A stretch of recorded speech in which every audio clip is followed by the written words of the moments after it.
అందరికీ నమస్కారం. ఊహించినట్లుగానే 'ప్రశ్న రావణ్' గారు చాలా చక్కగా పవన్ కళ్యాణ్ గారి వ్యాఖ్యల్ని ఎద్దేవా చేస్తూ, విమర్శిస్తూ, హేళన చేస్తూ తమకున్నటువంటి ప్రతిభను కనబరిచారు. కానీ బాధేంటంటే ఓ పాకిస్తానోడో, శత్రుదేశపోడో ఇలా మాట్లాడితే ఒక అర్థం ఉంది. పాకిస్తాన్ పొలిటీషియన్స్ లాగా మాట్లాడాడాయన. ఎవరు? 'ప్రశ్న రావణ్.' అది చాలా చాలా విచిత్రంగాను, వికారంగాను కనిపించింది. స్పందించటం మన బాధ్యత.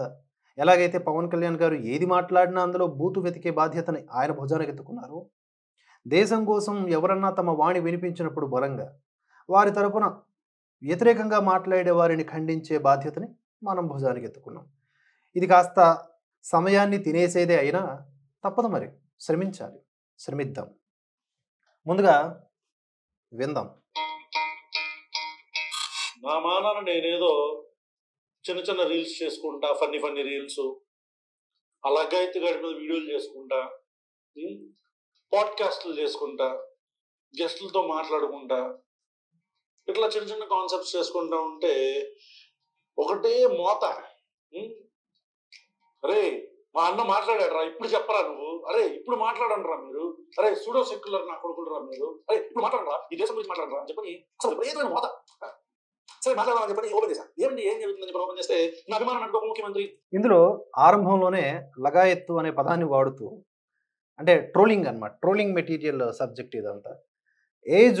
ఏజూడ్ బ్రదరు ఈ మధ్య మంచి కంటెంట్‌తో జనాల్ని ఎడ్యుకేట్ చేస్తూ ఉన్నారు. తద్వారా ఆయన మంచి వ్యూవర్‌షిప్‌ను కూడా గడిస్తూ ఉన్నారు.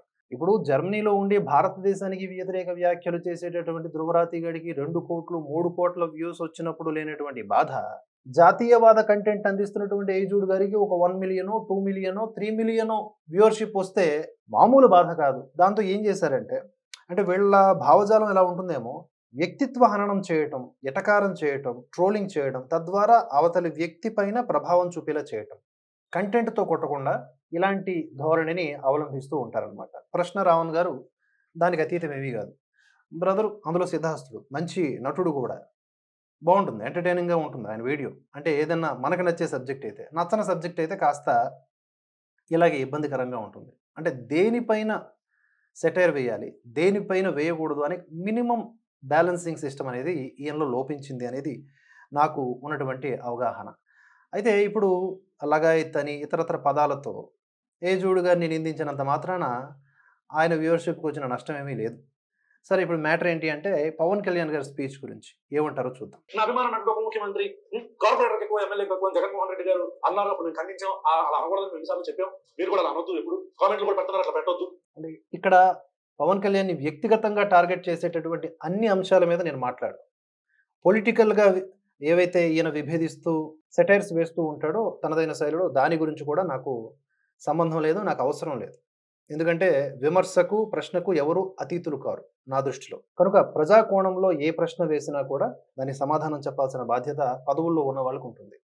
అలా కాకుండా ఎక్కడ గాడి తప్పుతున్నారో అది కనిపెట్టి మాత్రమే మనం కౌంటర్ ఇస్తూ ఉన్నాం. ప్రొసీడ్. కావాలని ఒక సభ పెట్టారు. దాంట్లో జనసేనకు సంబంధించిన ఒక కార్యకర్త ఎవరో some యాక్టివ్ ఉన్నారు, ఆయన చనిపోయాడంటే మన ఉగ్రవాద దాడిలో. Which is very bad. ఒక మనిషి యొక్క ప్రాణం పోవడం, అది అలాగే ఉగ్రవాద దాడిలో, which is very bad. Even we felt bad for it. నాకు కూడా చాలా ఇబ్బంది అనిపించింది. చాలా చాలా పాపం అనిపిస్తా ఉంది. అంటే వీళ్ళ యొక్క ఆలోచన స్థితి చూస్తా ఉంటే అసలు వీళ్ళకి శాంతి అనేది ఉండదు. ఎందుకంటే ప్రపంచమంతా ఒకలా ఉంటే మేము ఒక వైపున ఉన్నాం అన్నట్లుగా. ప్రతీదీ చూసి డిస్టర్బ్ అవుతూ ఉంటారు. తద్వారా ఇలా ఏదో ఆత్మసంతృప్తి పొందుతా ఉంటారనమాట వెక్కిరిస్తూ. మేము కూడా ఏంటది ఎటకారంగా మేము దాన్ని ఏంటది మళ్ళీ ఒకసారి వినాలి. ఒక మనిషి యొక్క ప్రాణం పోవడం, అది అలాగే ఉగ్రవాద దాడిలో, which is very bad. Even we felt bad for it. నాకు కూడా చాలా ఇబ్బంది అనిపించింది. మాకు కూడా కొద్దిగా ఇబ్బందిగా అనిపించింది. Which is felt very bad. Even Pakistan PMO కూడా ఇలా రియాక్ట్ అవ్వదు. ఉగ్రదాడి ఘటనను ఖండించే ప్రాసెస్‌లో. వీళ్ళంట మేము కూడా అంటే మీరు ఇండియన్స్ కాదా? ఇండియా మీద జరిగినటువంటి అటాక్‌కి ఎవ్రీ ఇండియన్ ఇలాగే రెస్పాండ్ అవుతాడు. దాన్ని ప్రత్యేకించి దాన్ని ఫ్లేవర్ పూసి మేము కూడా స్పందించకపోతేనే తేడాగాళ్ళంటారు. స్పందించారు కదా! అది మీ బాధ్యత. స్పందించే తీరు ఏదైతే ఉందో అది కాస్త అనుమానాస్పదం. మీ భావజాలం మీదే వెగట పుట్టేలాగా తయారవుతోంది మీ యొక్క మాట తీరు. గుర్తుపెట్టుకోండి మీరు ఎలా మాట్లాడుతున్నారు, ఏ భావాన్ని ఎలా వ్యక్తపరుస్తున్నారు? కోర్స్ భావాలకు వ్యతిరేకం కదా మీరంతా, మాట్లాడదాం. సో ఈ 37 నిమిషాల స్పీచ్ లో ఏమంటాడంటే రోహింగ్యాల గురించి మాట్లాడాడు, లేకపోతే మైగ్రెంట్స్ గురించి మాట్లాడాడు, ఇట్లా రకరకాల విషయాల గురించి మాట్లాడాడు. అంటే రోహింగ్యాల గురించి మాట్లాడాడు, మైగ్రెంట్స్ గురించి మాట్లాడాడు. అవి బాధ్యతాయుతమైనటువంటి మాటలు కావాలి. ఈ దేశంలో అక్రమంగా వలస ఉంటున్న వారిపైన మాట్లాడడం కూడా మీ బోటి వారికి వెటకారమా? అది కూడా విమర్శాంశమా? సమాధానం చెప్పాలి మరి మీరే. చూసారా ఈ ధోరణి, ఈ ఈ వ్యక్తీకరణ ఎలా ఉందో చూసారా, భావ వ్యక్తీకరణ. చెప్పన్నా ఇంతకు ముందు చాలా చాలా మాట్లాడాడు. సొల్లు అంటే ఇక అట్లా ఏదేదో మాట్లాడాడు. దాంట్లో కొద్దిగా బాధాకరమైన విషయం చనిపోయిన వ్యక్తుల గురించి మాట్లాడాడు. That also we also accept it. We also accept it. ఇదే ఈ ధోరణే నాకు అర్థం కావట్లేదు. మీరు యాక్సెప్ట్ చేయడం ఏంటి? టెర్రరిస్ట్ అటాక్ జరిగింది అని పవన్ కళ్యాణ్ గారు దానికి సంఘీభావం ప్రకటించడం, ఖండించడం, వి ఆల్సో యాక్సెప్ట్ ఇట్ ఏంటి? అసలు నాకు అర్థం కావట్లేదు. ఎన్నిసార్లు అంటారు ఆ మాట? అసలు మీరెవరు? మీరు వేరే దేశం నుంచి వచ్చారా ఏంటి? గ్రహాంతరవాసులా మీరు? పైగా చాలా పనికొచ్చే మాటలు కూడా మాట్లాడారు, పనికిరాని సొల్లు అంతా కూడా మాట్లాడారు. అంటే రోహింగ్యాల గురించి, మైగ్రెంట్స్ గురించి మాట్లాడడం పనికిరాని సొల్లు ఈయన దృష్టిలో. ఎందుకంటే ప్రపంచం అంతా ఒక కుగ్రామం వీళ్ళకి, అందులో మానవత్వం పరిమళిస్తూ ఉంటుంది. వీళ్ళు పాకిస్తాన్ని కూడా ప్రేమగా ఆహ్వానిస్తారు. ఆ టైప్ బ్యాచ్ అనమాట. మనం ఎక్కడో కావల్లో కూర్చున్నాం, లేదంటే నెల్లూరులో కూర్చున్నాం, సూళ్ళూరుపేటలో కూర్చున్నాం, పెట్రగుంట్లో కూర్చున్నాం, లేదంటే ఎక్కడ కూర్చొని మారుమూల గోదావరి జిల్లాలో కూర్చొని కుదరదు. ఏం చేయాలా? దీని ఇంపాక్ట్ మొత్తం మీద ఉంటుంది. మనందరికి బాధ్యత. బాధ్యత అంటే ఏం చేయాలి? రోడ్ల మీద వచ్చి గొడవ పెట్టుకోవాలి. ఆయన అన్నాడా రోడ్ల మీదకి వచ్చి గొడవ పెట్టుకోవాలి అని? ఈయన ప్రాబ్లం ఏంటి? భారతదేశానికి ఒక సమస్య వచ్చినప్పుడు అందరూ కూడా ఒకటిగా ఉండాలి అని పవన్ కళ్యాణ్ గారు చెప్పటంలో ఈయనకు వచ్చినటువంటి నొప్పి ఏంటి? అది కూడా తప్పే. లేదు అనుకుంటే ఏదో ఒక విధంగా రిక్వెస్ట్ చేసి కాళ్ళ వేళ్ళ బడి పవన్ కళ్యాణ్ గారి స్క్రిప్ట్ ఇవ్వండి, ఇలాగే చదవండి, లేకపోతే మేము మీద కౌంటర్ చేస్తాం అని అనండి. అంతకు మించి ఇంకో ఆప్షన్ లేదు. ఆయన ఏం మాట్లాడినా మీకు బూతులా వినిపించినప్పుడు ఇలాగే ఉంటుంది మీ పరిస్థితి. అరే ఇప్పుడు ఒక భారతీయులందరినీ కూడా ఏకం చేసేలాగా ఆయన మాట్లాడినా కూడా ప్రాబ్లం. అలాగే ఆయన ఎక్కడ హిపోక్రసీకి పాల్పడలేదండి. తన మాటల్లో చిత్తశుద్ధిని కనబరిచారు. ఎదురుగా కూర్చున్న వాళ్ళలో ముస్లిమ్స్ ఉన్నారు, క్రిస్టియన్లు ఉన్నారు, హిందువులు ఉన్నారు. అందరూ ఉన్నా కూడా అక్కడ ఏం జరిగిందో ఆ ఘటన గురించి యథార్థంగా చెప్పారు. ఓట్స్ ఇలా మాట్లాడితే వాళ్ళు ఏమనుకుంటారు, అలా మాట్లాడితే వీళ్ళు ఏమనుకుంటారు అని ఆలోచించలేదు ఆయన. మీలాంటి వాళ్ళ ప్రభావాన పడి హిందూ అంటే చాలు వాడిని శత్రువుని చేసేస్తారు కొంతమంది. అలాంటి వాళ్ళ ఓట్లు పడవేమో అని ఆలోచించి మాట్లాడలేదు ఆయన. ఈ విషయంలో ఈ స్పీచ్ వరకు చెప్తున్నాను నేను. సో ఇలా మాట్లాడినా కూడా ప్రశ్న రావణ్ గారికి ఇబ్బంది. అది ఈ బ్రదర్ ప్రాబ్లం. మనందరి బాధ్యత అంటే ఏం చేయాలా? సోషల్ మీడియాలో కామెంట్ పెట్టాలా, లేదా వీడియోలు చేయాలా? చేయాలి, పెట్టాలి, చేయాలి. ఏది కుదిరితే ఎవడి శక్తి వంచన మేర వాడు దేశం కోసం ఏదో ఒకటి మాట్లాడాలి. దేశం కోసం మాట్లాడడం తప్ప, పోస్ట్ పెట్టడం తప్ప, సంఘీభావం ప్రకటించడం తప్ప, ఉగ్రదాడి ఘటనను ఖండించడం తప్ప ఏంటి? ఏం చేయాలంటే ఏదన్నా చేయొచ్చు. నలుగురు రోడ్ల మీదకి వచ్చి నిరసనలు వ్యక్తం చేయొచ్చు. ఎన్నో రకాలు ఉంటాయి. గంట పట్టుకుని బోర్డర్కి వెళ్ళాలా? మనందరి బాధ్యత ఏంటి? ఏంటి మనందరి బాధ్యత? ఏంటి మనందరి బాధ్యత? నువ్వు చెప్పు మరి బ్రదర్, నువ్వు చెప్పు ఏంటి బాధ్యత? ఒక వీడియోని వక్రీకరించి రకరకాలైనటువంటి మార్గాల్లో మీ వికారాలను చూపించడం బాధ్యత, లేకపోతే ఒక గ్రూప్ ఆఫ్ పీపుల్ని ఈ దేశ వ్యతిరేక శక్తులుగా మార్చడం మీ బాధ్యత, లేకపోతే జాతీయవాదం వినిపించే వాళ్ళందరినీ కూడా రకరకాలైనటువంటి విచిత్ర పదాలతో వెక్కిరించడం మీ బాధ్యత. మీ బాధ్యత ఏంటో చెప్పండి ఫస్ట్. గన్నలు పట్టుకుని వెళ్ళిపోమని చెప్పలేదు ఆయన. గన్నలు పట్టుకుని ఎవరైతే మన కోసం రక్షిస్తూ ఉన్నారో వాళ్ళని రెస్పెక్ట్ ఇవ్వమని చెప్తున్నారు. అట్లీస్ట్ మీరు అది కూడా చేయరు కదా. కామెడీగా ఉంటుంది కదా. జవాన్లకు రెస్పెక్ట్ ఇవ్వడం, జవాన్లకు మంచి బీజిఎం వేసి వాళ్ళని కొంచెం హైలైట్ చేయడం, ఇలాంటివి కూడా మీకు కామెడీగా ఉంటాయి. బత్తాయిలు ఇవన్నీ ఇలా చేస్తారు అని చెప్పేసి అదే పవన్ కళ్యాణ్ గారిని ఇమిడియేట్ చేసినట్లుగా మీరు మాట్లాడతారు. నేను అనేది ఏంటంటే మన ఇంట్లో తల్లి, పిల్ల, చెల్ల అందరూ ఉంటారు. ఒక్కొక్కరితో ఒక్కొక్క ఎమోషనల్ అటాచ్మెంట్ ఉంటుంది. అలాగే జవాన్లతో భారతీయులకి అటాచ్మెంట్ ఉండాలి. అది నేచర్. అది చాలా మంచి ఆలోచన ధోరణి. మనం మనుషులం కదా, జంతు ధోరణిలో ప్రదర్శించలేం కదా. ఈ చిన్న లాజిక్స్ కూడా అర్థం కావు. ప్రతిదీ మెకానికల్గా మాట్లాడతారు. ప్రతిదీ వెటకారంలాగా ఏదో అవుట్డేటెడ్ థియరీని ఫాలో అవుతున్న వ్యక్తుల్లాగా చూస్తారు మనుషుల్ని. అందరూ మీలాగా విశాల దృక్పథంతో ఉండాలంటే ఎలాగండి? నా వ్యూవర్స్ చెప్తున్నా, understand the thin line, read between the lines. ఇతను ప్రజలకి ఏం చెప్పాలనుకుంటున్నాడు? ఆయన ఏం చెప్పాలనుకుంటున్నాడో నాకు తెలియదు, కానీ మిమ్మల్ని ఫాలో అయ్యే గొర్రెలు ఉంటారు కదా, కొంతమంది గొర్రెలు, కొంతమంది ఉన్మాదులు కూడా ఉన్నారు, మతోన్మాదులు. వీళ్ళందరికీ మీరేం చెప్తున్నారో నేను చెప్తా. అసలు మనందరి బాధ్యత ఏంటి? ఈ బాధ్యత ఎవరిది? ఉగ్రవాద దాడి జరిగిందంటే చేసిన వాడు వేరే దేశం నుంచి ఫండ్ చేయబడ్డ ఒక ఉగ్రవాది, టెర్రరిస్ట్. ఆ టెర్రరిస్ట్ నాయకులు మన భారతదేశంలో ఉండే వ్యక్తులను చంపేశారు, మన భారతీయులను చంపేశారు. మనందరం కూడా రెస్పాండ్ అవ్వాలంటే ఏం రెస్పాండ్ అవ్వాలి? ఏం రెస్పాండ్ అవ్వాలి చెప్పు. అంటే గన్ను పట్టుకొని బొర్రకి వెళ్ళాలా, లేకపోతే సోషల్ మీడియాలో కామెంట్ పెట్టాలా, లేకపోతే జై జనసేన అనాలా, ఏమనాలా? బాధ్యత అంటే ఏంటి? బాధ్యత తీసుకోవాల్సింది ప్రభుత్వం కాదా? కేంద్ర ప్రభుత్వం కాదా? డిఫెన్స్ మేనేజ్ చేస్తున్న కేంద్ర ప్రభుత్వం. బాధ్యతలు ఎవరు తీసుకోవాలో వాళ్ళు తీసుకుంటున్నారు. కానీ ఉగ్రదాడి ఘటనలకు సంబంధించి ఎలా మాట్లాడిన వాళ్ళకి నేను చెప్పే కంటే కూడా రఘునందన్ రావు గారు బీజేపీ నేత, ఆయన మాట్లాడేది చిన్న స్టైల్, ఆయన స్టైల్లో ఆయన ఏం మాట్లాడారు ఒకసారి విందాం. ఎట్టొచ్చారు భారతదేశంలోనికి? ఎవరు తీసుకొచ్చారో వాళ్ళకి సపోర్ట్ చేస్తుంది ఎవరు? భద్రతా వ్యవస్థ ఏం చేస్తుంది సార్? ప్రతి బిలిబిత్రిగాడు, వీడు పాస్టర్ ఎర్రప్ప, ప్రతి బిలిబిత్రిగాడు ఇలా క్వశ్చన్ చేసేవాడే. అంతా బాగున్నప్పుడు మనోడు ఏమాత్రం ఇబ్బంది వచ్చినా కూడా వీడే శత్రువు అన్నట్లుగా భద్రతా వ్యవస్థల్ని, ఆర్మీని, ఓకే, వీటిని కూడా మనం క్రిటిసైజ్ చేసేస్తాం. మనకు కంఫర్టబుల్గా మంచి మంచి లగ్జరీ లైఫ్ను అనుభవిస్తూ బోర్డర్లో ఉన్న సైనికుడిని జీతగాడిగా చూస్తాం. సో ఈ ఎర్రప్పగాడు మాట్లాడిన ఎర్రి కూతలకి రఘునందన్ రావు గారు ఏం చెప్పారో చూడండి. కేంద్ర హోంమంత్రి ఏం చేస్తున్నారు? మాట్లాడితే ఒక అద్దు బద్దు ఉండాలి. ఈ దేశానికి ప్రధానమంత్రి, ఆమె ప్రధానమంత్రి పిచ్చిల్లుంది, ఆమె ఇంట్లో ఆమె ఉంది, చుట్టూ వందలాది మంది పోలీసులు తుపాకులు పట్టుకొని ఉన్నారు. ఆమె నివాసం లోపల, ఆమె కాంపౌండ్ లోపల కాల్చారు. ఎవరు ఫెయిల్యూర్ తల్లి? అమెరికా అధ్యక్షుని హోదాలో అధ్యక్షుడు ఒక పర్యటనకు పోతుంటే రన్నింగ్ వెహికల్ లో ఉన్నప్పుడు సెక్యూరిటీ లేదు అక్కడ. కోడిగుడ్డు మీద ఈగలు వేగే కార్యక్రమాన్ని మీరు బంద్ చేయండి. అది రావణ్ బ్రో, కోడిగుడ్డు మీద ఈగలు బీగే కార్యక్రమం ఇదంతా కూడా. ఆ ఎర్రప్పగాడైనా మీరైనా సరే ఇలాగే అతి అనమాట. ఇంటెలిజెన్స్ ఫెయిల్యూరు, దేశ భద్రతా వ్యవస్థల్లో లోపాలు, వీటన్నిటినీ కూడా క్వశ్చన్ చేస్తాం. కానీ దీనంతటికంటే పెద్ద కారణం ఏంటో తెలుసా? ఈ భారతదేశంలో ఇలా ఇన్ని రకాలైనటువంటి దారుణాలు జరగడానికి ఇంటి దొంగలు. ఇంటి దొంగల్ని మా ఆస్తికులు ఏమంటారంటే ఈశ్వరుడు కూడా పట్టుకోలేరు అంటారు.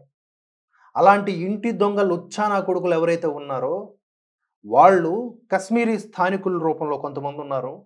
వాళ్ళు ఈ ఉగ్రవాదులకి సమాచారాన్ని అందించడంలో దిట్ట, మంచి టాలెంట్ ఉన్నవాళ్ళు.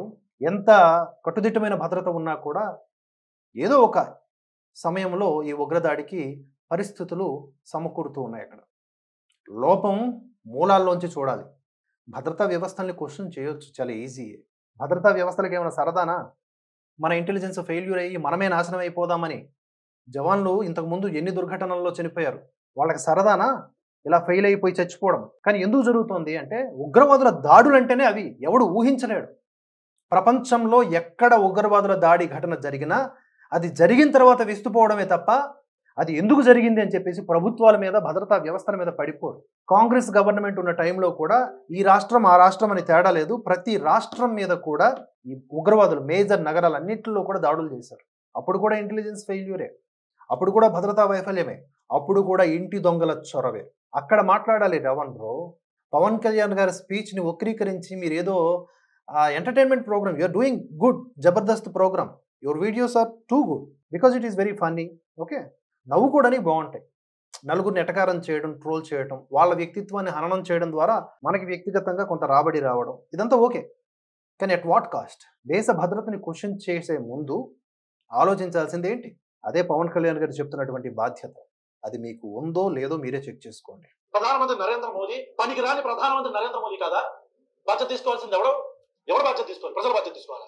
ఏం తీసుకోవాలి బాధ్యత? పనికిరాని ప్రధానమంత్రి నరేంద్ర మోదీ అని మీలాంటి వాళ్ళు అనడంలో పెద్దగా ఆశ్చర్యం వ్యక్తం చేయట్లేదు నేను. ఎందుకంటే మోదీ, పవన్ కళ్యాణ్, యోగి ఇలాంటి వాళ్ళు మీకు ఎందుకు నచ్చరు అంటే బికాజ్ దే ఆర్ హిందూ. వాళ్ళు తమను తాము హిందువుగా ప్రొజెక్ట్ చేసుకున్న వాళ్ళు. ఎవరైతే సెక్యులర్స్గా ఉంటూ ఇతర మతాలన్నింటినీ కూడా సమానమని భావించి నిద్రాణంలో ఉంటారో హిందువులు, సో మెనీ పొలిటీషియన్స్ వాళ్ళే కదా, అలాంటి వాళ్ళు మీకు వెన్నపూసలు. వీళ్ళు మాత్రం గన్న పట్టుకున్న ఉగ్రవాదులు. ఎందుకంటే వీళ్ళు తమను తాము హిందువుగా ప్రొజెక్ట్ చేసుకుంటారు. అంటే వాళ్ళ సంస్కృతిని వాళ్ళు పాటిస్తారు, ఇష్టపడతారు. ఇదే మీకు నచ్చనిది. మీ ప్రాబ్లం ఏంటంటే ఆ ఉగ్రవాదులకైనా మీకైనా ఉన్న ప్రాబ్లం. అందుకనే వాడు ఉగ్రవాది మోదీకో బోలో అన్నాడు, మీరు కూడా మోదీకో బోలో అంటున్నారు. మీరు మోదీని అడగాలంటున్నారు, వాడు కూడా అదే చెప్తున్నాడు. మీరు ఉగ్రవాదుల యొక్క వాయిస్ని వినిపిస్తా ఉన్నారు. దట్స్ ఇట్ ప్రశ్న రావణ్ గారు. Hence proved. మీ ఆలోచన ధోరణి ఎవరితో ఈక్వల్గా ఉందో అర్థం చేసుకోండి.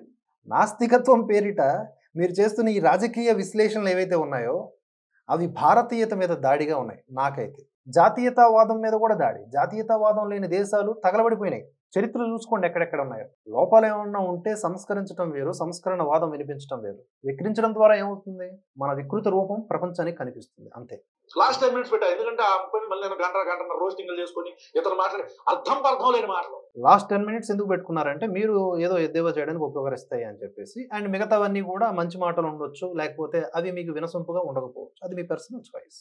ఈ రోజున మనకి ఒక వాస్తవాన్ని వాస్తవంగా మాట్లాడడం తెలుసుకున్నాం. నేను చాలా సార్లు ముస్లిం సమాజానికి కూడా చాలా సార్లు చెప్పాను. ఏంటి ఎందుకు ఇంత మాట్లాడాల్సి వస్తుంది? ముస్లిం, క్రిస్టియన్, హిందూ ఎందుకు మాట్లాడాల్సి వస్తుందంటే హిందువులకు ఉన్నది ఒకటే దేశం. మరి నేపాల్లో ఉన్న హిందువులు, మలేషియాలో ఉన్న హిందువులు, అమెరికాలో ఉన్న హిందువులు వీళ్ళెవరు అంటే, నేను అనేది United states of America it's not religious country కదా. ఇప్పుడు పాకిస్తాను, ఇరాక్, ఇరాన్, సౌదీ ఇట్లాంటి దేశాలన్నీ కూడా, అరబ్ కంట్రీస్ ఇవన్నీ కూడా, ఇజ్రాయెల్, ఇట్లా అన్ని ఒక మతానికి సంబంధించిన దేశాలు. కొన్ని ఇస్లాము, ఇజ్రాయెల్ ఏమో క్రిస్టియన్కి సంబంధించిన దేశం. అంటే ఇది హిందువులకి ఒక్క దేశం ఉందండి. అంటే హిందువులు కానీ, ముస్లింలు కానీ, క్రిస్టియన్లు కానీ, లేకపోతే ఇంకా వేరే వేరే మతాచారాలను పాటించే వాళ్ళు కానీ, మాలాంటి నాస్తికులు కానీ, వీళ్ళందరూ కూడా బతికే చాలా కంట్రీలు ఉన్నాయి. కెనడా తీసుకోండి, అమెరికా తీసుకోండి, లేకపోతే ఫిలిప్పైన్స్ తీసుకోండి, ఇట్లా రకరకాల ఇవే చెప్తున్నారు. మీలాంటి వాళ్ళందరూ బ్రతికేటటువంటి ఇస్లామిక్ దేశాల గురించి చెప్పండి నాకు. మీలాంటి వాళ్ళందరూ కూడా ఇంతే విచ్చలవిడిగా ఒక మతాన్ని దారుణంగా టార్గెట్ చేస్తూ, ఫర్ సపోజ్ ఇస్లామిక్ దేశాల్లో ఇస్లాంని సంస్కరిస్తున్న కోణంలో నాస్తికవాదంతో మీరు టార్గెట్ చేస్తూ ఇంతే విచ్చలవిడిగా బ్రతికేసేయండి. యువర్ ఆల్సో హిందూ, మీరు హిందూ నాస్తికులు అంతే. ఇప్పుడు పవన్ కళ్యాణ్ గారు హిందువులకి ఒకే ఒక్క దేశం ఉంది అనే దాంతో రావణ్ గారికి సమస్య వచ్చింది. అది నిజమా కాదా, ఆయన మాటల్లో ఉన్నటువంటి అర్థం ఏమిటి అని తెలుసుకోలేనంత వెరితనం వీళ్లలో లేదండి. అర్థం అవుతోంది, కానీ హిందువులు ఆయన మాటలతో యాక్టివేట్, జాగరూకత అవ్వకూడదు, నిద్రాణ స్థితి నుంచి మేల్కొనకూడదు. అందుకనే దాన్ని కాస్త పెప్పర్ అలా చల్లి యూజ్లెస్ వర్డ్స్ లాగా మార్చేస్తారు. నేపాల్ని చూపిస్తూ ఉంటారు. నేపాల్ హిందూ దేశం ఒకప్పుడు, ఇప్పుడు ఏం దేశం అది? అది సెక్యులర్ దేశమే. హిందూ దేశం కావాలని డిమాండ్ చేస్తున్నారు. హిందువులు ఉన్న దేశం మెజారిటీగా, హిందూ దేశం కాదు. భారత్ మత ప్రాతిపదికన విడిపోయింది, మీకు తెలుసు, ప్రత్యేకించి నేను చెప్పనక్కర్లేదు పదే పదే. మత ప్రాతిపదికన విడిపోయినటువంటి దేశం ఇది హిందూ దేశంగా మారాలి. మరి ఎందుకు మారలేదు? ఎవరి వల్ల మారలేదు? అసలు సెక్యులర్ దేశంగా, లౌకిక రాజ్యంగా ఎప్పుడు మారిందండి? ఎప్పుడు మారింది? స్వతంత్రం వచ్చిన వెంటనే కాదు కదా. ఎవరు దాన్ని చేర్చారు? ఎవరు ఓట్ల కోసం చేర్చారు? ఇదంతా ఏంటి? ఇప్పుడు పాకిస్తాన్ వాళ్ళందరూ కూడా భారత్ను విడిచిపెట్టి వెళ్ళండి అని చెప్పేసి 48 గంటల గడువు ఇస్తే లక్షలాది మంది బయటకు వస్తూ ఉన్నారు. దిక్కు తోచని స్థితిలో మీడియాకి బయటలు ఇస్తూ ఉన్నారు వాళ్ళంతా కూడా. అరే ఎక్కడి నుంచి వచ్చారా, ఎవర్రా మీరంతా అని మేము చూసి ఆశ్చర్యపోతూ ఉన్నాం. ఎలా ఉన్నారు వీళ్ళంతా అని. ఇలా హిందువులకంటూ ఒక దేశం అంటే హిందువులు ఇక్కడ తప్ప ఇంకెక్కడ బ్రతకలేరు తమకు నచ్చినట్లుగా. మీరు సౌదీ ఇది అది అని అంటారు, అక్కడికి వెళ్ళి గంట కొట్టినా రాడ్డు దింపుతారు, నడి రోడ్డు నరిగేస్తారు. మా సంప్రదాయాన్ని పాటిస్తాం అని చెప్పి ఇస్లామిక్ దేశాల్లో విర్రవీగితే అవదమ్మా. ఇక అమెరికా లాంటి దేశాలు అంటారా, దాని చరిత్ర గురించి మనకి ప్రత్యేకించి మాట్లాడుకోవాల్సిన అవసరం లేదు. దాని చరిత్ర 500 ఏళ్ల చరిత్ర. దాని పునాదులే దేని మీద ఉన్నాయో అందరికీ తెలిసిన విషయమే. వివక్ష, మారణహోమం. ఈ దేశాన్ని కంపేర్ చేసుకుని భారతదేశాన్ని చెప్తారా? ఈ భారతదేశం వల్ల పాకిస్తాన్ ఏర్పడింది, ఈ భారతదేశం వల్ల బంగ్లాదేశ్ ఏర్పడింది. ఈ భారతదేశంలో ఒకప్పుడు ఎన్నో దేశాలు భాగంగా ఉండేవి. మీ దృష్టిలో అవి సంస్థానాలు అయినప్పటికీ కూడా ఎమోషన్, భరతవర్షే భరతఖండే జంబూద్వీపే అని మనం చదువుకుంటాం. మీకు ఇవన్నీ నచ్చవు. కానీ నేను చెప్పేది ఏంటంటే, ఈ దేశం హిందూ దేశం అని ఎందుకు అంటున్నారంటే హిందువులు మెజారిటీగా ఉన్న దేశం కనుక. వాళ్ళు కూడా హిందువుల్ని సెపరేట్ ఎందుకు చేశారు? ముస్లిమేతరులు పక్కకు వెళ్ళండి అని అనలేదే ఉగ్రవాదులు. కారణం ఇక్కడ హిందువులు మెజారిటీగా ఉన్నారు కనుక అదే హిందువులకి భారతదేశంలోనే దిక్కు లేకపోతే ఇంకెక్కడికి వెళతారు అని పవన్ కళ్యాణ్ అడగడంలో ఏం తప్పు ఉంది? ప్రశ్న రావణ్, ఆయన ప్రశ్నించడంలో తప్పే ఉంది. మీరు మాత్రమే ప్రశ్నిస్తారా? రకరకాల దేశాల్లో మనకు సంబంధించిన మన దేశస్తులు కావచ్చు, వేరే వేరే దేశస్తులు కూడా మైగ్రెంట్స్ ఉంటారు. ఏం మాట్లాడుతున్నారు? ఏంటంటే ఫిలిప్పైన్స్ తీసుకోండి, ఇట్లా రకరకాల దేశాల్లో మనకు సంబంధించిన మన దేశస్తులు కావచ్చు, వేరే వేరే దేశస్తులు కూడా మైగ్రెంట్స్ ఉంటారు. ఏం మాట్లాడుతున్నావు? మనం హిందువులకి ఒక్క దేశం ఉంది అంటే trying to push Hindus into an insecure position. దాని గురించి మాట్లాడతాను. స్టార్టింగ్లో ఏమన్నాడు ఈయన? మైగ్రెంట్స్ అన్ని దేశాల్లో ఉంటారు, భారతదేశంలో కూడా ఉంటారు అంటే ఒక పని చేయాలి. ఈయన ఇంటి పక్కన రోహింగ్యాలను ఒక 10 మందిని తీసుకొచ్చి టెంట్లు వేయించాలి. ఈయన విశాల హృదయంతో వాళ్ళందరినీ పెంచి పోషించాలి. కుదిరితే ఈయనకు 4-5 గదులు ఉంటే 2-3 గదులు ఇచ్చేయాలి. చూపించు, నీలో ఉన్నటువంటి ఆ మానవత్వాన్ని చూపించు. రోహింగ్యాల మీద వాళ్ళ చరిత్ర ఏంటో తెలుసుకొని మాట్లాడాలి. ఈ దేశంలోకి అక్రమంగా ప్రవేశించినటువంటి వాళ్ళు, గుర్తుపెట్టుకోండి, అక్రమంగా వాళ్ళని బయటికి పంపించాల్సిన బాధ్యత ప్రభుత్వాలకు ఉండే. కానీ 70 ఏళ్ల కాలంలో ఈ 4-5 కోట్ల మంది అక్రమ వలసదారులు ఎవరైతే ఉన్నారో తిష్ట వేసుకుని కూర్చున్నారు. 5 కోట్ల మంది అనధికారిక లెక్కల ప్రకారం. అంటే ఎన్నో దేశాలు ఈ జనాభాతో సమానం, ప్రపంచ దేశాలు కంపేర్ చేసుకుంటే. ఈ 5 కోట్ల మంది కోసం ఎంత డబ్బు మనది వేస్ట్ అవుతోంది. ఇక్కడ ఉన్నటువంటి భారతీయ ముస్లింలకు అందాల్సినటువంటి ఎంతో విలువైన సంక్షేమ పథకాల సంపద ఫలాలు వీళ్ళు కొట్టేస్తూ ఉన్నారు. వీళ్ళకి రేషన్ కార్డులు, వీళ్ళకి ఓటర్ కార్డులు, వీళ్ళకి ఆధార్ కార్డులు ఎలా వస్తున్నాయో తెలియదు. వాటిని ప్రశ్నించడానికి పోయి మైగ్రెంట్స్ ఉంటారు, తప్పేంటి? తప్పే కాదు అనుకుంటే మీ ఇళ్లలో పెట్టుకోండి. మీలాంటి వాళ్ళందరూ కూడా ఒక దగ్గర పోగై అమ్మా పంపించేస్తూ ఉన్నారు పాకిస్తాన్ వాళ్ళని, ఎలాగోలాగా ప్రభుత్వం కాళ్ళ వెళ్ళబడి మనం మన ఇళ్లలో చెరువు 4 చొప్పున పెట్టుకుందామని పెట్టుకోండి. కుదిరితే సంబంధాలను కూడా ఏర్పరచుకోండి. ఏం మాట్లాడుతున్నావు బ్రో మీనింగ్లెస్గా? అక్రమ వలసదారులను కూడా సపోర్ట్ చేస్తావేంటి బ్రో చండాలంగా? హిందువుల్ని ఒక అభద్రతా భావంలోకి తీసుకెళ్లే స్టేట్మెంట్స్ కావా ఇవి? హిందువులకు ఒక్క దేశమే ఉంది అని. హిందువులు అభద్రతా భావంలో ఉన్నారు భయ్యా. నాకు అర్థం కావట్లేదు. యాజ్ ఎ నాస్తికుడుగా ఆలోచించు. నువ్వు హిందువుల్ని విమర్శించు, నీకేమీ కాదు, నువ్వు సేఫ్గా ఉంటావు. మాలాండోళ్ళు కొంతమంది కౌంటర్ చేస్తారు నీకు, ఎందుకంటే తర్కబద్ధంగా లేకపోతే. అదే హిందుత్వాన్ని హేళన చేసే అంతగా ఇతర మతాలని క్రిటిసైజ్ చేయండి మీరు. అదే పనిగా ఒక వారం రోజులు 10 రోజులు ఇతర మతాల గ్రంథాల ఆధారంగా మీరు మనువాదం అని చెప్పేసి పేజీలు తిరిగేసి ఏదో చెప్తారు కదా, అట్లనే ఖురాన్ని తిరిగివేసి చెప్పండి. మీకు అభ్యంతరం అనిపించినటువంటి చోట్ల వాళ్ళ గుద్ది చెప్పండి. ఇట్లా నిజం మెలేజ్ చెప్పండి.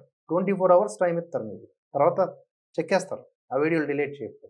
నేను అనేది ఏంటంటే హిందువుల్ని అభద్రతా భావంలోకి పవన్ కళ్యాణ్ గారు ఇప్పుడెప్పుడో వచ్చేసి పెట్టేయడం కాదండి, నిజంగానే ఉన్నారు. తెలియట్లేదు వాళ్ళకి. కరోనా వైరస్ మన మధ్యలోకి వచ్చి అది మనల్ని అటాక్ చేసినంత వరకు తెలీదు. అదొక వైరస్, అది మనల్ని చంపేయగలదు ట్రీట్మెంట్ చేసుకోకపోతే, జాగ్రత్తలు పాటించకపోతే అని. ఈ వైరస్ లాంటి విషయాలే ఉగ్రవాదుల దాడులు కూడా మనం ఎక్స్పెక్ట్ చేయలేము వాళ్ళు ఎప్పుడు వస్తారు. కనుక హిందువులు అభద్రతా భావంలో ఉన్నారండి. పవన్ కళ్యాణ్ గారు చెప్పడం వల్ల కాదు, నేనున్నాను అభద్రతా భావంలో యాజ్ ఎ హిందూగా. బికాజ్ నేను ఒక పూజ చేసుకోవాలన్నా ప్రాబ్లమే, నేను ఒక పురాణ ప్రవచనం చెప్పాలన్నా ప్రాబ్లమే. అదంతా అనాగరికం, అదంతా బుల్షిట్. రంగనాయకం వస్తుంది, రామాయణ విషవృక్షం అంటది. కంచ ఐలయ్య గారు వస్తారు, ఆయనేమో కామిటోళ్ళు సామాజిక స్మగ్లర్లనేస్తాడు. హిందువుల్లో కులాల పేరిటి తిడతారు, బ్రాహ్మణుల్ని ఇష్టారీతిని మాట్లాడతారు, బ్రాహ్మణుల్ని ఆర్యులు అంటారు. ఆర్య ద్రవిడ సిద్ధాంతాన్ని అంబేద్కర్ గారు ఖండించినా లేదు అంబేద్కర్ గారు అన్ని విషయంలో రైట్ అవ్వచ్చు కాక ఈ విషయంలో మాత్రం కాదని సెలెక్టివ్ అప్రోచ్తో అంబేద్కర్ గారిని వాడుకుంటారు. ఇలా హిందువుల్ని కూలీ చేస్తున్నారా లేదా భయ్యా? రావణ్ బ్రో, పాకిస్తాన్లో 20% మంది ఉండేవాళ్ళు బ్రో మనకి 1947 ఆ టైంకి. ఇప్పుడు బిలో 2% ఉన్నారు హిందువులు. సచ్చారా, మతం మారిపోయారా, ఉన్నారా, వలస వెళ్ళిపోయారా, ఏమయ్యారు వీళ్ళంతా చెప్పు బ్రో. అలాగే ఇప్పుడు మన భారతదేశంలో కూడా హిందువుల సంఖ్య గణనీయంగా తగ్గుతుంది. దీనికి గల కారణం ఏంటి బ్రో? మీరు అనుకుంటున్న ఆ నార్మలైజ్ చేసేస్తూ ఉన్నటువంటి మైగ్రెంట్సే బ్రో. వాళ్ళు వచ్చి ఇష్టారీతిన పిల్లల్ని కండము, ఇక్కడున్న వాళ్ళని పెళ్లిళ్ళు చేసుకోవడం. సుమారుగా 80,000 మంది భారతీయ మహిళల్ని పాకిస్తాన్ వాళ్ళు పెళ్లి చేసుకున్నారంట. ఎవరు వస్తున్నారు, ఎవరు మన వాళ్ళతో ఏం చేస్తున్నారు, ఇదంతా ఏం జరుగుతోంది? ఒక ఆర్గనైజ్డ్గా పద్ధతి లేదు ఇక్కడ. అసాధారణంగా జనాభా పెరుగుదలలు కనిపిస్తూ ఉన్నాయి. మరోవైపు ఏమో ఈ పాస్టర్ గాళ్ళు ఉంటారు కొంతమంది, వాళ్ళేమో శంకలో బైబిల్ పెట్టేసుకొని ప్రేమపూర్వకంగా జనాల్ని మోసం చేస్తూ మతాలు మారుస్తూ ఉంటారు. హిందువులు మతాలు మార్చబడుతూ, హిందువులు లవ్ జిహాదీ చేయబడుతూ, హిందువులు చంపబడుతూ, ఇలా అన్ని రకాలుగా హిందువులు క్షీణింపబడుతూ ఉంటే బ్రో అది అభద్రతా భావం అనరా? అంటే ఏంటి బ్రో మీరంతా వచ్చి ఏం చెప్పాలనుకుంటున్నారు? మీరు ఈ మధ్య ప్రకాష్ రాజ్ గారితో ఇంటర్వ్యూ చేశారు. ఆయన సినిమాలో ఒక డైలాగ్ ఉంటుంది, రే హిందూ నా కొడుకల్లారా, గిల్లితే గిల్లించుకోవాలి, అరవకూడదు అన్నట్లుగా మేము ఫీల్ అవ్వాలి ఏంది? ఏం మాట్లాడుతున్నారు బ్రో ఇంత బాధ్యత రాహిత్యంగా? ఎవరికి చెప్పాలి? నరేంద్ర మోదీకి చెప్పాలి. వెళ్ళి ఏం చేస్తున్నారా మీరు? మీ కళ్ళ కాయలు వేసినాయా? మీ కళ్ళ ఉన్న కాకులు కొట్టేసినాయా? ఉగ్రవాదులు లోపలికి వస్తుంటే, బోర్డర్ సెక్యూరిటీ ఫోర్స్ ఫెయిల్ అయితే, ఇంటెలిజెన్స్ విభాగం ఫెయిల్ అయితే, అంతంత పెద్ద స్టన్ గన్స్ పెట్టుకొని వస్తే మీరేం పీకుతున్నారు అని కేంద్ర ప్రభుత్వం అడగకుండా హిందువులకి ఒక్క దేశమే ఉంది అని ఎవరికి చెప్తున్నావు? ప్రజలకు చెప్తున్నావా? ఏం చేయాలి ప్రజలు? ఇది మా దేశం, ఇది హిందువుల దేశం అని అనుకోవాలా? అనుకోవడం ఏంటివా? నిజంగానే హిందూ దేశం ఇది. హిందూ దేశాన్ని రకరకాలుగా మార్చారు మీలాంటి వాళ్ళు. నరేంద్ర మోదీకి చెప్పాలా, భద్రతా వైఫల్యం అని చెప్పాలా అని చెప్పేసి మీరు ఏవైతే పాకిస్తాన్కి సంబంధించిన భాష మాట్లాడుతూ ఉన్నారో అది కొత్తమే కాదు ఈ దేశానికి. ఈ మధ్య మీరు వచ్చారు. ఈ జాతీయవాదం వినిపించడం కూడా ఈ కొత్తమే కాదు, ఈ మధ్య నేను వచ్చాను. ఈ రెండింటి మధ్య ఘర్షణ జరుగుతూ ఉంది. కానీ దేశానికి ఏది ఉపయోగకరం అనేది మాత్రమే ఇక్కడ మనం ఆలోచించాలి. దేని వలన దేశాలు అభివృద్ధి చెందుతున్నాయి, మీ ధోరణి కలిగినటువంటి దేశాలు ఏవి, అవి తీసుకొచ్చి లైవ్ ఎగ్జాంపుల్ చూపించండి. ఎలా ఎదుగుతున్నాయి, జనాల హక్కుల్ని హననం చేసి ఎదుగుతున్నాయా, జనాల్ని స్వేచ్ఛగా బ్రతకనిచ్చి ఎదుగుతున్నాయా, అవన్నీ మాట్లాడుకుందాం, సెపరేట్ టాపిక్స్ అవి. కానీ ఇక్కడ ఆ మోదీని అడగండి, భారత ప్రధాని, నీవు ఓటు వేసినా వేయకపోయినా రెస్పెక్ట్ అనేది ఒకటి ఉండాలి. పాకిస్తాన్ భాష మాట్లాడతారేంటి భయ్య మీరు? మాట్లాడితే ఒక అర్థం లేదు, ఎందుకు మాట్లాడుతున్నామో తెలవదు. వేరే దేశం లేదు.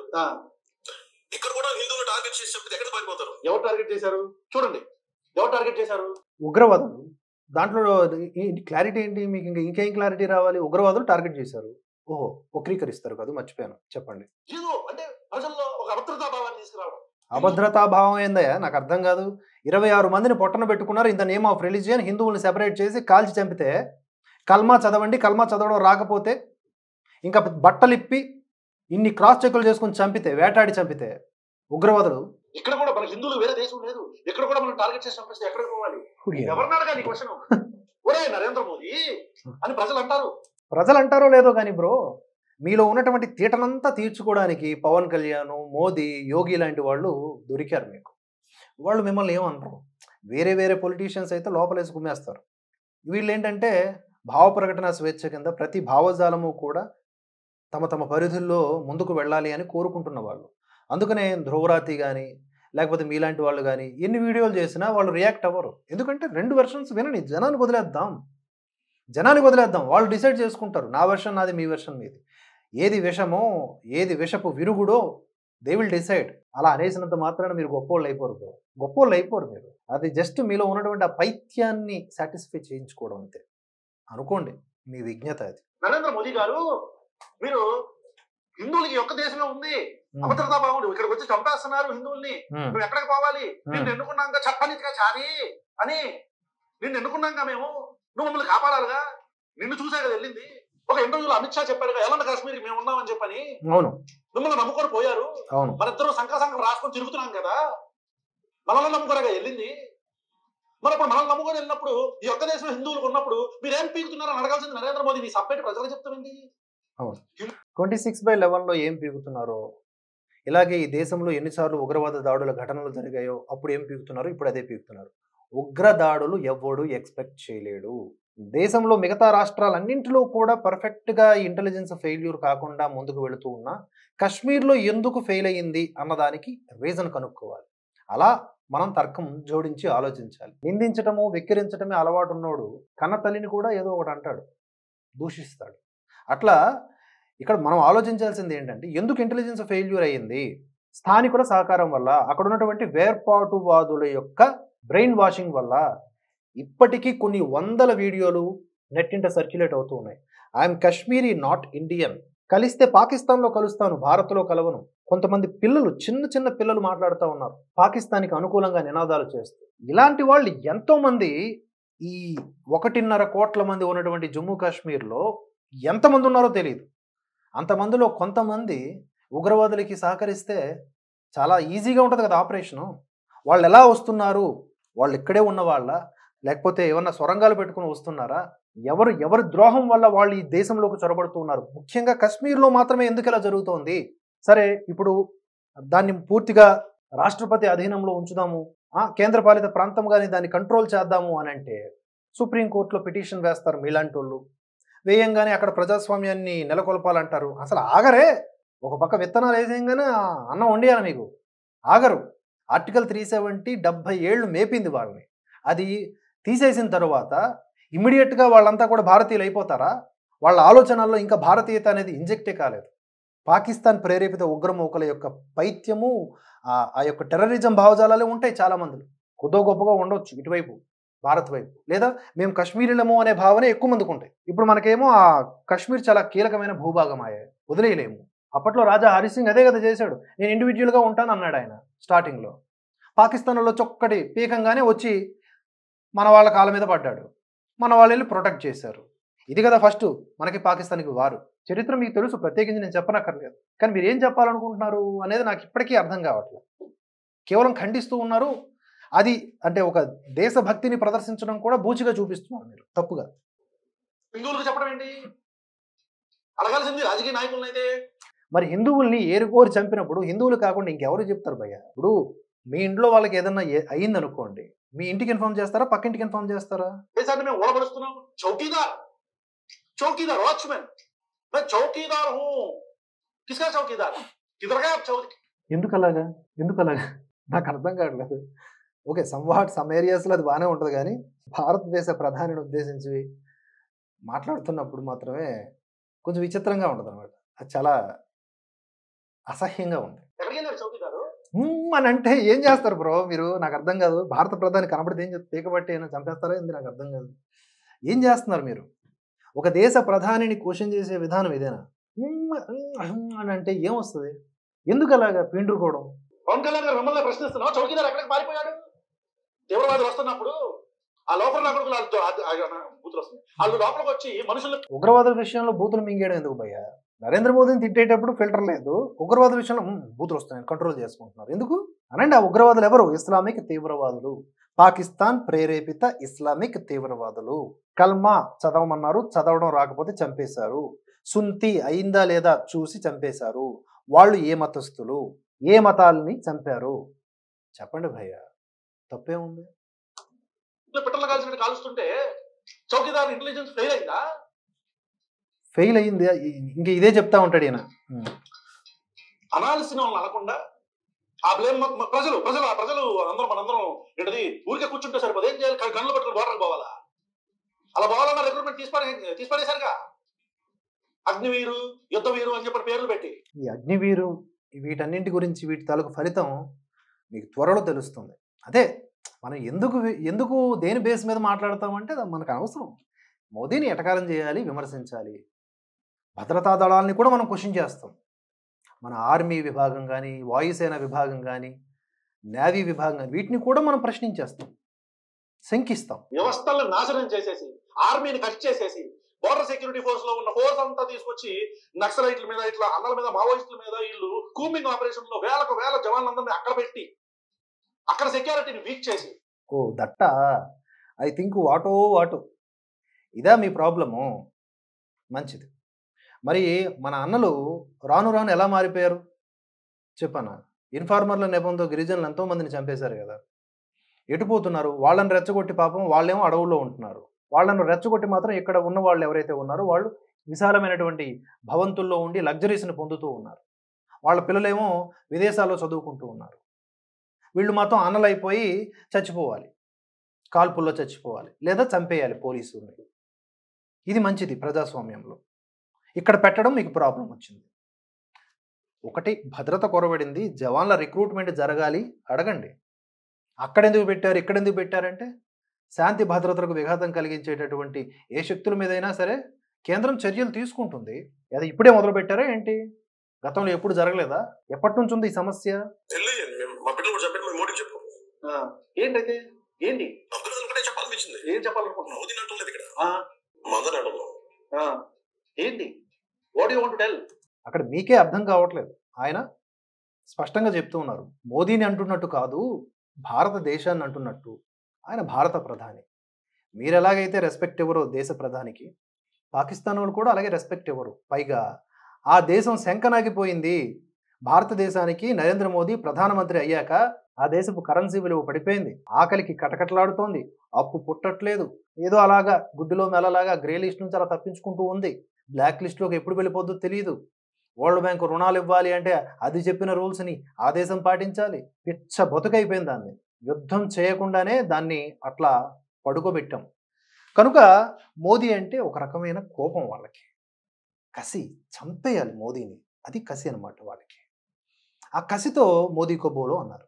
మీకు ఒక కసి ఉంది, మోదీ ఒక హిందువు భారతదేశాన్ని పాలించకూడదు, పాలిస్తే చంపేయాలి, ఇది కదా మీ ఇంటెన్షన్. ఎందుకు బ్రో? Why bro? దేశంలో జరుగుతున్న రక్షణ వ్యవస్థను విచ్ఛిన్నం చేస్తున్న ప్రభుత్వాలని వాటి గురించి మాట్లాడకుండా ఇలాంటప్పుడు రాజకీయాలు చేయకూడదని చెప్పి ఒక సభ పెట్టి రాజకీయం చేస్తున్నాం కదా మనం. ఇంతకు మించిన భావదారిద్ర్యం ఇంకేమైనా ఉందా? ఇంతకు మించినటువంటి దరిద్రమైనటువంటి రియాక్షన్ ఇంకోటి ఉండదు కనుక ఇక్కడతో దీన్ని ఆపేసి ముగింపిస్తున్నా. ఓ దారుణమైన ఉగ్రదాడిలో మన తెలుగువాడైనటువంటి మధుసూదన్ రావు గారు చనిపోయారు. సంఘీభావంగా ఒక సభను ఏర్పాటు చేశారు. అందులో భాగంగా పవన్ కళ్యాణ్ గారు మాట్లాడారు ఒక అరగంట. అది వీళ్ళకి నొప్పి తెచ్చింది. అది వీళ్ళకి రాజకీయం అయిపోయింది. అంటే నోరు మూసుకొని ఉగ్రదాడి ఘటన జరిగినా కూడా ఎవడి ఇంట్లలో వాడు ఉండి రాజకీయ నాయకులు ఒక్క మాట కూడా మాట్లాడకుండా పాకిస్తాన్ను పన్నెత్తు మాట అనకుండా ఉంటే అప్పుడు ఈ సోకాల్డ్ నాస్తిక, ఈ సోకాల్డ్ లిబరాండ్ సమాజానికి శాంతి చేకూరుతుందా? ఉగ్రవాద దాడి ఘటనని ఖండిస్తూ పవన్ కళ్యాణ్ ఒక సభను ఏర్పాటు చేయడం రాజకీయం అయితే, అలాంటి సభలే కాంగ్రెస్ నేతలు ఏర్పాటు చేయొచ్చు కదా, అదే రాజకీయం చేయొచ్చు కదా. వీళ్ళందరూ హిందువుల ఓట్ల కోసం తపన పడుతూ ఉంటే అవే ఓట్ల కోసం వీళ్ళు తపన పడవచ్చు కదా. ఓహో, అక్కడ అవకాశం లేదు, వాళ్ళు వేరే మతస్థుల ఓట్ల కోసం తపన పడుతూ ఉన్నారు. అది మీకు కనబడదు. ఒక్క పార్టీని చూపించండి రావణ్ బ్రో, ఒక్క పార్టీని చూపించండి. మతాలకు అతీతంగా రాజకీయాలు చేస్తున్నటువంటి ఒక్క పార్టీని చూపించండి. హిందువుల్ని శంకనాకింపజేస్తూ, హిందువుల్ని కులాల వారీగా విభజిస్తూ, హిందువుల్ని మత మార్పిడులకు ప్రోత్సహిస్తూ, హిందువుల్ని లవ్ జిహాదులకు ప్రోత్సహిస్తూ, Bollywood mafia, Dawood mafia, Pakistan terrorism, అటు చైనా, విదేశీ దుష్టశక్తులు ఇన్ని కలగలిసి శంక నాకిస్తూ ఉంటే, ఇక్కడ రకరకాలైనటువంటి విష ప్రయోగాలతో ఇక్కడున్న పొలిటికల్ పార్టీస్ అన్నీ కూడా హిందువులు టార్గెట్ చేస్తూ ఉంటే, ఇంతో అంతో వీళ్ళు హిందువుల పట్ల సానుకూలంగా వ్యవహరిస్తే తప్పేంటి? హిందువుల మీద జరిగిన దాడి ఘటనను ఖండిస్తే యాజ్ ఎ హిందూగా తప్పేంటి బ్రో? ఇప్పుడు మొన్న మనకి గిరీష్ దారమోని గారి మీద అటాక్ జరిగింది. మనం ఏం చేసాం? మీరు కూడా ఆ దాడి ఘటనను ఖండించారు. ఎందుకు? మనమంతా కూడా యూట్యూబర్స్, మనమంతా కూడా వీడియోలు చేస్తూ ఉంటాం, జర్నలిస్టులు మనమంతా కూడా ఆ భావనతో కదా. ఇది అంతే బ్రో. పవన్ కళ్యాణ్ పైన రాజకీయ విమర్శలు ఎన్ని చేసుకుంటారో చేసుకోండి, we don't care. Even Modi మీద రాజకీయ విమర్శలు ఎన్ని చేసుకుంటారో చేసుకోండి, కానీ ఒక ఉగ్రదాడి ఘటన జరిగినప్పుడు దాన్ని రాజకీయంగా విమర్శిస్తున్నటువంటి మీలాంటి వాళ్ళు ఈ దేశానికి ప్రమాదం, చాలా చాలా ప్రమాదం. మీరు పాకిస్తాన్ ఏ విధంగా పేట్రేగిపోతుందో అదే కాపీ పేస్ట్ లాగా మీరు మాట్లాడుతూ ఉన్నారు. మోదీని విమర్శించేటప్పుడు పాకిస్తాన్ భాష మనకి రాకూడదు, ఇదొక్కటే మీ క్యారెక్టర్ని డిసైడ్ చేస్తుంది. ఇంకా మాట్లాడొచ్చు, కానీ మీరు ఎలాగో వేరే వీడియోస్ పెడతారు కదా, అప్పుడు మాట్లాడదాం. ధన్యవాదాలు. జై హింద్, జై భారత్.